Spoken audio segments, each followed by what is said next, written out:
ಹೆಂಗೆ ಅಲ್ಲಿ ಸಹನ ಹೆಣ್ಮಗಳು ಹೇಳೋದು ಮಜಾ ಇದೆ. ಅಂದರೆ ಫಸ್ಟು ಈಗ ರೆಕಾರ್ಡ್ ಇರುತ್ತಲ್ಲ ಯಾವತ್ತಾದ್ರೂ ಬರೆದಾಗ ಆ ಮೆಷಿನಿಗೆ ಸುಮಾರು ವರ್ಷಗಳ ಕಾಲ ಇರುತ್ತೆ. ಈ ಮೆಷಿನಲ್ಲಿ ಫಸ್ಟ್ ಎಕ್ಸ್ರೇ ಮಾಡಿಸಿದ್ದು ಯಾರು ಗೊತ್ತಾ, ನಾನಂತೂ ಸಹನ ಅವರು ಹೇಳ್ತಾ ಇರ್ಬೋದು ಅಂತ. ಅವ್ರಿಗೆ ನಗುನು ಬಂತು, ಎಲ್ಲರೂ ಸಹನ ಅಂತಿದ್ರು ಅಂತೇಳಿ. ಆ ತಾಯಿ ಕೂಡ ನಾನೊಂದು ಮಾತು ಹೇಳಿದ್ದೆ ನಿಮಗೆ. ಏನು ಹೇಳಿದ್ದೆ, ಅಲ್ಲಿ ಕೆನರಾ ಬ್ಯಾಂಕ್ ಅವರು 40 ಲಕ್ಷದ ಒಂದು ಎಕ್ಸ್ರೇ ಮೆಷಿನ್ ಕೊಟ್ಟರು. ಅದಕ್ಕೆ ಈ ಮಿಮ್ಸ್ ಅವರು ಅದಕ್ಕೊಂದು 2 ಲಕ್ಷ ಖರ್ಚು ಮಾಡಬೇಕಾಗಿತ್ತು. ಖರ್ಚು ಮಾಡಬೇಕು ಅಂದರೆ ನಿಮಗೆ ಅದು ಇಚ್ಛಾಶಕ್ತಿ ಬೇಕಲ್ಲ. ಇಲ್ಲಿ ಖರ್ಚು ಆಗ್ತಿರೋದು, ಇನ್ಕಮ್ ಇಲ್ಲ, ಎಲ್ಲ ಔಟ್ ಗೋಯಿಂಗ್. ಯಾವನು ಮಾಡ್ತಾನೆ ಅಲ್ವಾ? ಆ 40 ಲಕ್ಷ ಇವರಿಗೆ ಡೈರೆಕ್ಟ್ ದುಡ್ಡು ಕೊಟ್ಟು 40 ಲಕ್ಷ ಕೊಟ್ಟಿದ್ರೆ ನೀವು ಒಂದು ತಗೊಳ್ಳಿ ಅಂತಂದಿದ್ರೆ ಅಬ್ಬಬ್ಬಬ್ಬಬ್ಬಬ್ಬ ಕೆಲಸಗಳೆಷ್ಟು ಫಾಸ್ಟ್ ಆಗ್ತಾಯಿತ್ತು. 40 ಲಕ್ಷ ಮಿಷಿನ್ ಅಂದರೆ 22 ಲಕ್ಷದ ಮಿಷಿನ್ ಬರ್ತಿತ್ತು 18 ಕಿಸೆಗೆ. ಇದು 40 ಲಕ್ಷ ಡೈರೆಕ್ಟ್ ತಂದು ಕೊಟ್ಟು ಹೋಗಿದ್ದಾರೆ ಇವರಿಗೆ. ಬೇಡ, ಅದು ನಾವು ಬಿಡಬೇಕಲ್ಲ, ಬಿಟ್ಟಿಲ್ಲ.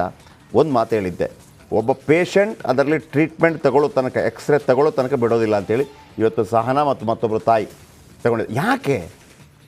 ಯಾಕೆ ಎಷ್ಟು ಇಂಪಾರ್ಟೆಂಟ್ ಅಂದರೆ ಅಲ್ಲಿ ಬರೋದು ಯಾರು ಬಂದರು? ಒಬ್ಬ ಶ್ರೀಮಂತರ ಮಕ್ಕಳು ಯಾರು ನೋಡಿದ್ರೆ ನೀವು? MP MLA ಡಾಕ್ಟ್ರು ಮಕ್ಕಳು, ಇಂಜಿನಿಯರ್ ಮಕ್ಕಳು ಇಲ್ಲ, ಎಲ್ಲ ಬಡವರು. ಮಂಡ್ಯದಂಥ ಭಾಗ.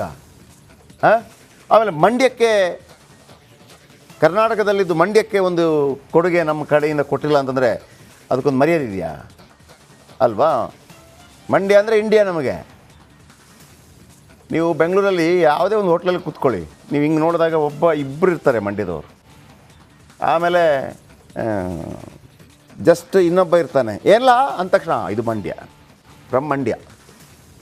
ಸೊ ಹಾಗಾಗಿ ಒಂದು ನಮಗೆ ಈ ಇಂಡಿಯಾ ಅಂತ ಹೇಳುವಾಗ ಪಂಜಾಬ್, ಅಲ್ಲಿಯ ಸಿಕ್ಕರು, ಅವ್ರದ್ದೊಂದು ಸ್ಟೈಲ್ ಇದೆಲ್ಲ ನೆನಪಾದಂಗೆ ನನಗೆ ಕರ್ನಾಟಕ ಅಂತ ಹೇಳುವಾಗ ಮಂಡ್ಯ ಒಂದು ನೆನಪಾಗೇ ಆಗುತ್ತೆ. ಆಮೇಲೆ ಮಂಡ್ಯ ಜಿಲ್ಲೆ ಇದೆಯಲ್ಲ, ಅತಿ ಹೆಚ್ಚು ಮ್ಯಾಕ್ಸಿಮಮ್ ಕನ್ನಡ ಮಾತನಾಡುವವರಿರೋರು ಮಂಡ್ಯದಲ್ಲಿ. ನೋಡಿ, ಎಲ್ಲ ಎಕ್ಸ್ರೇ ಮೆಷಿನ್ ಉದ್ಘಾಟನೆ ಆಯಿತು, ಗಣಿಗ ಬಂದಿದ್ದರು. ಈಗ ನಿಮಗೆ ನಾನು ಮಂಡ್ಯದ ನಮ್ಮ ರಿಪೋರ್ಟರ್ ಜೊತೆ ಮಾತಾಡ್ತೀನಿ. ಅದಕ್ಕಿಂತ ಮೊದಲು ಅವ್ರದ್ದೊಂದು ನಂಬರ್ ಕೊಡ್ತೀನಿ. ಮಂಡ್ಯದ ಯಾವುದೇ ಸಮಸ್ಯೆ ಇದ್ದರೂ ಕೂಡ ಅವರ ನಂಬರ್ಗೆ ನೀವು ಕಾಲ್ ಮಾಡ್ಬೋದು. ಈಗ ಮಾಡಿಬಿಡಿ, ಒಂದು 5 ನಿಮಿಷ ಕಳೀಲಿ. ಈಗ ನಾನು ಅವ್ರ ಹತ್ರ ಮಾತಾಡಲಿಕ್ಕಿದೆ. ಸ್ವಲ್ಪ ಅಕ್ಷರ ದೊಡ್ಡದು ಮಾಡಿದರೆ ಭಾಳ ಒಳ್ಳೆಯದು. ಇದು ಮಂಡ್ಯ ಕ್ಯಾಮ್ರಾಮ್ಯಾನ್ ವಿನೋದ್ ಮತ್ತು ಆನಂದ್, ನಮ್ಮ ಪ್ರತಿನಿಧಿ, ಮಂಡ್ಯ ಪ್ರತಿನಿಧಿ. ಈ ಸ್ಟೋರಿಯನ್ನು ತಂದರು, ಆಮೇಲೆ ಫಾಲೋಅಪ್ ಮಾಡಿದರು, ಅದರ ಹಿಂದೆ ಹೋದರು. ನೋಡಿ, ಅಲ್ಲಿ ಉಗಿಸ್ಕೊಳ್ಳೋದೆಲ್ಲ ಕೇಳಿಸ್ಕೊಂಡು ಏನಪ್ಪ ಮಾಡ್ತಾ ಎಲ್ಲ ಕೇಳಿಸ್ಕೊಂಡು ಜನಗಳಿಗಾಗಿ ಮಾಡಿದ್ದಾರೆ. ಇದು ಆನಂದ್, ನಮ್ಮ ಪ್ರತಿನಿಧಿ, ಮಂಡ್ಯ ಪ್ರತಿನಿಧಿಯವರ ನಂಬರ್ 9019935313. ಇದನ್ನು ಸೇವ್ ಮಾಡಿಟ್ಕೊಳ್ಳಿ. ಮಂಡ್ಯದ ಯಾವುದೇ ಒಂದು ವಿಷಯಗಳು ಬಂದಾಗ ಹೇಳಿ. ಹಾಗಂತ ಎಲ್ಲದಕ್ಕೂ ಬರಲಿಕ್ಕಾಗಲ್ಲ. ಏನು ಶೆಟ್ರೆ ನಂಬರ್ ಕೊಟ್ಟರೆ ಇಲ್ಲಿ ಫುಲ್ ನೀರು ಬರ್ತಾ ಇಲ್ಲ, ಬಂದೇ ಇಲ್ಲ ಆನಂದ್, ಹಂಗೆಲ್ಲ ಆಗಲ್ಲ. ಅವ್ರು ಅರ್ಥ ಮಾಡ್ಕೊತಾರೆ. ಸ್ವಲ್ಪ ಫ್ರೆಂಡ್ಶಿಪ್ ಮಾಡ್ಕೊಳ್ಳಿ ಅವ್ರ ಹತ್ರ. ಅಣ್ಣ ನಿನ್ನ ನಂಬರ್ ನನ್ನ ಹತ್ರ ಇದೆ, ಒಂದು ಮೆಸೇಜ್ ಆಗ್ತಾಯಿರಿ. ಯಾವುದಾದ್ರೂ ಸ್ಟೋರಿಗಳು ಬಂದಾಗ ಅವ್ರಿಗೊಂದು ವಿಡಿಯೋ ಕಳಿಸಿ. ಆ ಥರ. ಈಗ ಹೆಂಗೆ ಅಂತಂದರೆ ನಿಮಗೆ ಫೋನು ನಂಬರ್ ನಾಳೆಯಿಂದ ಫೋನ್ ಮಾಡಿಬಿಟ್ಟು ಯಾಕಣ್ಣ ಬಂದಿಲ್ಲ, ಅವ್ರಿಗೆ 100 ಕೆಲಸ ಇರುತ್ತೆ, ಇಲ್ಲ ಅಂತಲ್ಲ. ನಂಬರ್ ತಗೊಳ್ಳಿ, ಯಾರು ಕೊಡಲ್ಲ ಹಿಂಗೆ. ಆಮೇಲೆ ಕೆಲವರು ನನಗೆ ಫೋನ್ ಮಾಡಲಿಕ್ಕಿದೆ, ಸರ್ ಒಂದು ದೊಡ್ಡ ಸುದ್ದಿ ಇದೆ, ಕೊಡ್ತೀನಿ ನಿಮಗೆ, ಅಲ್ಲಿ ರಿಪೋರ್ಟ್ರ್ ಕೊಡಪ್ಪ, ನಂಬರ್ ಕೊಡಿ ಸರ್ ತಂದ್ಬಿಟ್ಟು. ಮತ್ತು ನೀನು ಎಲ್ಲ ನಾನೇ ಸ್ಪೂನ್ ಫೀಡಿಂಗ್ ಮಾಡಬೇಕು ಅಂತಂದರೆ ನೀವು ಸ್ವಲ್ಪ ಪ್ರಯತ್ನ ಮಾಡಬೇಕಲ್ಲ. ಆದರೂ ಕೊಡ್ತಾಯಿದ್ದೀನಿ ನಂಬರ್. ಇದು ಮಂಡ್ಯ ಪ್ರತಿನಿಧಿ number, okay, Anand number. So ಆನಂದಿಗೆ ಇವತ್ತು 1000 ಕಾಲ್ ಬರಬೇಕು. ಆಮೇಲೆ ಒಂದು ಥ್ಯಾಂಕ್ಸ್ ಹೇಳ್ಬೋದು ಆನಂದ್ಗೆ. ಮಂಡ್ಯ ಜನ, ಇಡೀ ಕರ್ನಾಟಕ ಜನ ಥ್ಯಾಂಕ್ಸ್ ಹೇಳ್ಬೋದು. ಯಾಕೆಂದರೆ ಒಂದು ರೆಡಿ ಮಾಡಿಕೊಟ್ಟಿದ್ದಾರೆ. 40 ಲಕ್ಷ ಇಲ್ಲಾಂದರೆ ಹಾಳಾಗಿ ಹೋಗ್ತಾಯಿತ್ತು. 5 ತಿಂಗಳು ಧೂಳು ಹಿಡಿತಾ ಇತ್ತು. ಅದನ್ನು ತೆಗೆಸಿ ಮಾಡಿಸಿ ಇಷ್ಟು ಜನಕ್ಕೆ ಸಹಾಯ ಆಗ್ತಾ ಇದೆ. ಅದಕ್ಕೆ ಕಾರಣ ನಮ್ಮ ಮಂಡ್ಯ ಪ್ರತಿನಿಧಿ. ನಮ್ಮ ಸೂಪರ್ 3 ಮತ್ತು ರಿಪಬ್ಲಿಕ್ ಕನ್ನಡ ಅದಕ್ಕೊಂದು ವೇದಿಕೆ ಕಲ್ಪಿಸಿದೆ. ನಮ್ಮ ಒಟ್ಟಾರೆ ಉದ್ದೇಶ ಜನಗಳಿಗೆ, ಅದು ಕೂಡ ಕಟ್ಟ ಕಡೆ ಜನಗಳಿಗೆ, ಬಡ ಜನರಿಗೆ ಸಹಾಯವಾಗುವಂಥ ಕೆಲಸವನ್ನು ಭಾಳ ನಿಷ್ಠೆಯಿಂದ ನಾವು ಮಾಡ್ತೀವಿ.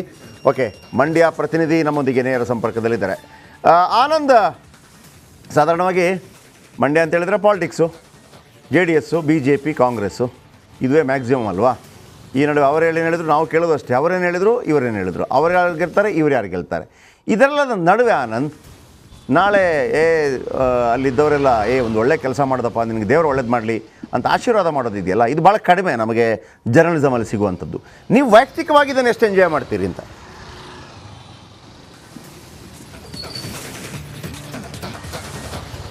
ಜೆ.ಪಿ. ಸರ್, ಸಾಕಷ್ಟು ಸ್ಟೋರಿಗಳನ್ನು ನಾವು ಮಾಡ್ತಾನೆ ಇರ್ತೀವಿ. ಪ್ರತಿನಿತ್ಯ ಒಂದು ಸ್ಟೋರಿ ಅನ್ನೋದು ಮಂಡ್ಯದಿಂದ ಇದ್ದೇ ಇರುತ್ತೆ. ಅದರಲ್ಲೂ ಕೂಡ ರಾಜಕೀಯ ವಿಚಾರವಾಗಿ ಮಂಡ್ಯ ಸ್ಟೋರಿಗಳು ಜಾಸ್ತಿನೇ ಇರ್ತದೆ. ಆದರೆ ಈ ರೀತಿ ಒಂದು ಸ್ಟೋರಿಗಳು ಕೊಟ್ಟಾಗ ಅದರಲ್ಲೂ ಕೂಡ ಅದು ಇಂಪ್ಯಾಕ್ಟ್ ಆದಾಗ ಅದರಲ್ಲಿ ಸಿಗುವಂಥ ಖುಷಿ ಜೊತೆಗೆ ಅದು ಸಾರ್ಥಕ ಭಾವ ಸಿಗುತ್ತಲ್ಲ, ಅದು ನಿಜಕ್ಕೂ ಕೂಡ ಇಡೀ ವೃತ್ತಿ ಜೀವನದಲ್ಲಿ ನಾವು ಯಾವತ್ತೋ ಒಂದು ದಿವಸ ನಾವು ಹಿಂದೊಂದು ಮೆಲುಕಾಗ್ತಂಥ ಸಂದರ್ಭದಲ್ಲಿ ಇವೆಲ್ಲ ನೆನಪಾಗ್ತವೆ. ಆ ಇಡೀ ನಮ್ಮ ಜೀವನ ಪೂರ ನೆನಪಿಟ್ಕೊಳ್ಳುವಂಥ ಖುಷಿ ಪಡುವಂಥ ಈ ಸ್ಟೋರಿಗಳಿವೆಲ್ಲ. ಹಾಗಾಗಿ ನಿಮ್ಮ ನೇತೃತ್ವದಲ್ಲಿ ನಡೆದಂಥ ಸೂಪರ್ 3ಲಿ ಇದೊಂದು ಇಂಪ್ಯಾಕ್ಟ್ ಆಗಿದೆ. ಇಲ್ಲಿ ಯಾರು ರೋಗಿಗಳನ್ನ ಮಾತಾಡಿಸೋಕೆ ಹೋಗ್ತೀವಿ ಅಲ್ಲೆಲ್ಲ ನಿಮ್ಮ ಹೆಸರನ್ನ ಹೇಳ್ತಿದ್ರು. ಜೆ.ಪಿ. ಸರ್ ಅಂದರೆ ನಮ್ಗೆ ತುಂಬ ಇಷ್ಟ, ಇಂಥ ತುಂಬ ಕಾರ್ಯಕ್ರಮಗಳನ್ನು ಮಾಡ್ತಾ ಇದ್ದಾರೆ, ಬಡವ್ರಿಗೋಸ್ಕರ ಈ ರೀತಿ ಕಾರ್ಯಕ್ರಮ ಮಾಡ್ತಾ ಇದ್ದಾರೆ. ಬೇರೆ ಚಾನಲ್ಗೆ ಹೋಲಿಸ್ಕೊಂಡ್ರೆ ಈ ಥರದ ಕಾರ್ಯಕ್ರಮಗಳು ಬರಬೇಕು. ಹಾಗಾಗಿ ಜೆ.ಪಿ. ಸರ್ ಒಳ್ಳೆ ಕಾರ್ಯಕ್ರಮ ಮಾಡ್ತಾ ಇದ್ದಾರೆ ಅನ್ನೋ ಒಂದು ಖುಷಿಯನ್ನು ವ್ಯಕ್ತಪಡಿಸಿದ್ರು. ಜೊತೆಗೆ ರಿಪಬ್ಲಿಕ್ ಕನ್ನಡಕ್ಕೆ ಅಭಿನಂದನೆಯನ್ನು ಸಲ್ಲಿಸಿದ್ರು. ಇದು ನಿಜಕ್ಕೂ ಕೂಡ ಖುಷಿ ಕೊಡುವಂಥ ವಿಚಾರ. ಆ ಒಂದು ಏನು ಮಿಮ್ಸ್ ಆಸ್ಪತ್ರೆಯಲ್ಲಿ 5 ತಿಂಗಳಿಂದ ಏನು ಧೂಳಿಡ್ತಿದ್ದಂತೆ ಎಕ್ಸ್ರೇ ಮಿಷಿನ್ ಬಗ್ಗೆ ನಮಗೆ ಮಾಹಿತಿ ಗೊತ್ತಾದ ತಕ್ಷಣ ನಾವು ಅಲ್ಲಿಗೆ ಅಂದರೆ ಅಲ್ಲಿ ಸ್ಪಾಟ್ಗೆ ಹೋದೋ. ಆದರೆ ಅಲ್ಲಿ ಒಂದಷ್ಟು ಆರಂಭದಲ್ಲಿ ಅಧಿಕಾರಿಗಳು ತಡೆಯುವಂಥ ಪ್ರಯತ್ನವನ್ನು ಮಾಡಿದ್ರು, ಅದು ಯಾವುದಕ್ಕೂ ಜಗಲಿಲ್ಲ. ಅದಾದ ನಂತರ ಇದು ಇಂಪ್ಯಾಕ್ಟ್ ಆಗಿದೆ. ಜೊತೆಗೆ ಮಂಡ್ಯ ಶಾಸಕ ಗಣಿಗ ರವಿಕುಮಾರ್ ಅವರು ಭರವಸೆ ಕೊಟ್ಟಿದ್ರು. ಆ ಭರವಸೆಯಂತೆ ಈಗ ಲೋಕಾರ್ಪಣೆ ಆಗಿರುವಂಥದ್ದು. ಅದರಲ್ಲೂ ಕೂಡ ಮೊದಲು ಎಕ್ಸ್ರೇ ಮಾಡಿಸ್ಕೊಂಡಂಥ ಪೇಷಂಟ್ ಸಹನಾ ಅಂತ ಹೇಳಿ ಆ ಯುವತಿ ತುಂಬ ಖುಷಿ ಪಟ್ಟರು. ಯಾಕೆಂದರೆ ಅದೊಂಥರ ಅವ್ರಿಗೂ ಥರ ಖುಷಿ ಆಗಿತ್ತು. ಯಾಕೆಂದರೆ ಮೊದಲನೇ ಎಕ್ಸ್ರೇ ಅಂದರೆ ಹೊಸ ಮಿಷಿನಲ್ಲಿ ನಾನೇ ಫಸ್ಟ್ ಎಕ್ಸ್ರೇ ಮೊದಲನೇ ಪೇಷಂಟ್ ಆಗಿ ಖುಷಿ. ಅದೇ ರೀತಿ ಸಾಕಷ್ಟು ರೋಗಿಗಳು ಖುಷಿಯನ್ನು ವ್ಯಕ್ತಪಡಿಸ್ತಾ ಇದ್ರು. ಇನ್ನು ಅದ್ರ ಜೊತೆಗೆ ಏನು ಅಲ್ಲಿ ಪ್ರತಿನಿತ್ಯ 2,000 ಪೇಷಂಟ್ಗಳು ಮಿಮ್ಸ್ ಆಸ್ಪತ್ರೆಗೆ ಬರ್ತಾರೆ. 500 ಎಕ್ಸ್ರೇ ಪೇಷಂಟ್ಗಳು ಬರ್ತಾರೆ. ಅವರು ಮಾಡಿಸ್ಕೋಬೇಕು ಅಂದ್ರೆ 3/4 ಗಂಟೆಯಿಂದ 1 ಗಂಟೆವರೆಗೂ ಕಾಯ್ಬೇಕಾಗಿತ್ತು. ಈಗ ಅದೆಲ್ಲ ಸ್ಟಾಪ್ ಆಗಿದೆ. ಅದರಿಂದ 1 ಗಂಟೆ ಟೈಮ್ ಕಾಯ್ಬೇಕಾಗಿತ್ತು. ಈಗ 10ರಿಂದ 15 ನಿಮಿಷದಲ್ಲಿ ಈಗ ಒಂದು ಎಕ್ಸ್ರೇ ಸಿಗ್ತಾ ಇದೆ. ಇದು ಪೇಷಂಟ್ಗಳಿಗೆ ಸಾಕಷ್ಟು ನೀವು ಎಷ್ಟು ಪೇಷಂಟ್ ಹೇಳಿದ್ರಿ, ದಿವಸಕ್ಕೆ ಇಷ್ಟು ಪೇಷಂಟ್ ಬರ್ತಾರೆ ಅಂತ ಅಲ್ಲಿನ ಅಧಿಕಾರಿಗಳು ಹೇಳ್ತಾ ಇರುವಂತದ್ದು. ಸಾಕಷ್ಟು ಅಧಿಕಾರಿ ಅಂದರೆ ಮಂಡ್ಯ ಸೇರಿದಂತೆ ಅಕ್ಕಪಕ್ಕ ಜಿಲ್ಲೆಗಳಿಂದಲೂ ಕೂಡ ಪ್ರತಿನಿತ್ಯ 2,000ದಿಂದ 2,500 ಪೇಷಂಟ್ಗಳು ಬೇರೆ ಬೇರೆ ಕಾಯಿಲೆಗಳಿಂದ ಬರ್ತಾರೆ. ಆದರೆ ಎಕ್ಸ್ರೇಗೆ 450ರಿಂದ 500 ಪೇಷಂಟ್ಗಳು ಬರ್ತಾರೆ. ಅದು ಬರೀ 2 ಮಿಷಿನ್ ಮಾತ್ರ ಇತ್ತು. ಈ ಮಿಷಿನ್ ಕೊಟ್ಟಿದ್ರು ಕೂಡ ಏನು ಅಧಿಕಾರಿಗಳ ನಿರ್ಲಕ್ಷ್ಯದಿಂದ ಇದು ಕಾರ್ಯಾರಂಭ ಆಗಿರಲಿಲ್ಲ. ಈಗ ಸೂಪರ್ 3 ಇಂಪ್ಯಾಕ್ಟ್ ಆಗಿ ಈಗ ಕೆಲಸ ಆಗಿದೆ. ಇದು ತುಂಬ ಖುಷಿ ಪಡುವಂಥ ನನ್ನ ಖಂಡಿತ ಆನಂದ್. ನಿಮಗೂ ಅಭಿನಂದನೆಗಳು. ನಾನು ನಿಮಗೆ ಥ್ಯಾಂಕ್ಸ್ ಹೇಳ್ತೀನಿ, ನಿಮ್ಮ ಕ್ಯಾಮರಾಮ್ಯಾನ್ಗೂ ಥ್ಯಾಂಕ್ಸ್ ಹೇಳ್ತೀನಿ. ಆಮೇಲೆ ಇವತ್ತು ನಿಮ್ಮ ನಂಬರ್ ಕೊಟ್ಟಿದ್ದೀನಿ. ಆಮೇಲೆ ಹಿಂದೆ ನಾನು ಒಂದು ಹುಡುಗನ ನಂಬರ್ ಕೊಟ್ಟಿದ್ದೆ ಬೇರೆದು, ಆನಂದ್, ನಿಮಗೆ ಇದು ನಿಮ್ಮ ಮಾಹಿತಿಗಾಗಿ ಬೇರೆ ಒಂದು ನಂಬರ್ ಕೊಟ್ಟಿದ್ದೆ, ಅವನಿಗೊಂದು ಥ್ಯಾಂಕ್ಸ್ ಹೇಳಿ ಅಂತ. ಆಯಿತಾ? ಅವನಿಗೆಲ್ಲರೂ ಥ್ಯಾಂಕ್ಸ್ ಹೇಳ್ತಾ ಒಂದು ತಾಯಿ ಫೋನ್ ಮಾಡಿದ್ರಂತೆ, ಮದುವೆ ಆಗಿದ್ದೀನಪ್ಪ, ನಿನಗೆ ಹೆಣ್ಣು ಕೊಡ್ಲಾ ಅಂತೇಳಿ.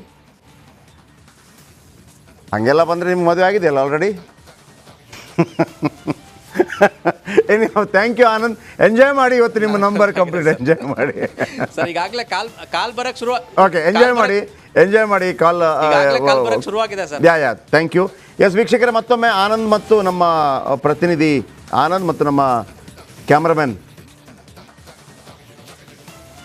ಇನ್ನೊಮ್ಮೆ ಸಾಧ್ಯ ಆದರೆ ಫೋಟೋ ಹಾಕಿ.